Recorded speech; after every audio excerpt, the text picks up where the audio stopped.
cities are hired to help kind of regulate the services, and they can charge a little bit less on property tax. Federal grants, 5%. This is very important for a lot of towns. I don't know how it's going to shape out now with the federal government that we got in play, but funds from U.S. government programs for transportation, housing, public safety, right? For example, FEMA grants for flood recovery, excuse me.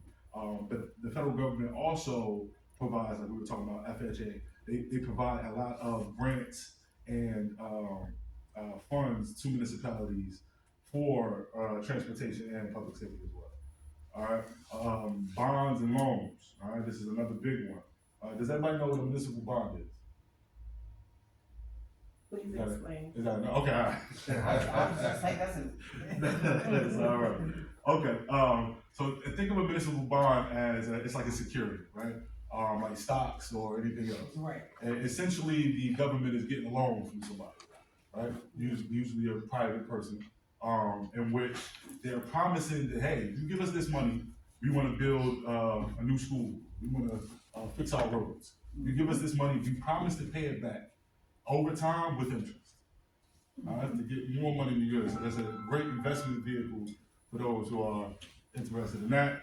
I'm pretty sure they'll talk about that in the investment classes coming up. But the biggest thing for here is you want to see how many bonds your city is taking out.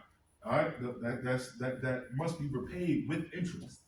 All right, and that's going to be it's going to affect your budgets each year for however long the life of the bond is for. Right. All right. Some important limitations on spending. Like I said before, municipalities may not increase their final appropriations by more than 2.5% over previous year without special exceptions. All right. So the tax levy cap, that's imperatively what I'm talking about, is 2% annually, unless it's exempted for the cost. So this cap limits the amount that a municipal budget can be funded through property taxes.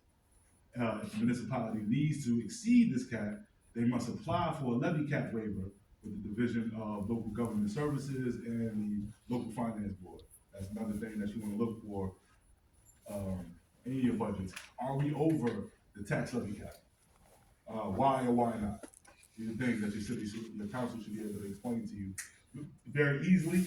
But I'm telling you, all of the council meetings I've been to, I don't hear people frame it in this way.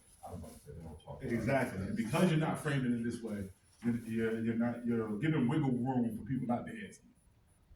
And that's always important to understand. Okay, so those are major sources. Now we want to know, where's the money going? All right. So for most municipalities, public schools are the greatest expenditure. All right. It's a large expense for New Jersey municipalities. The community is always going to be responsible for paying for an educated citizen. All right.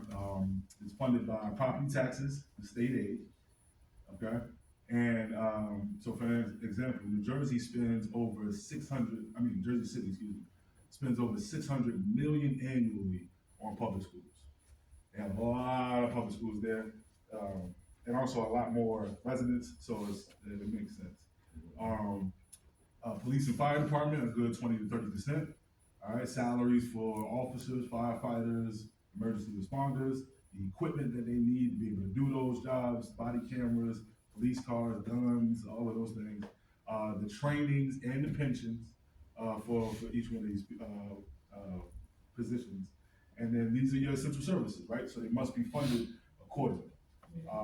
The last 10 to 20%, public works. So of course, road repairs, snow removal, street lights, etc.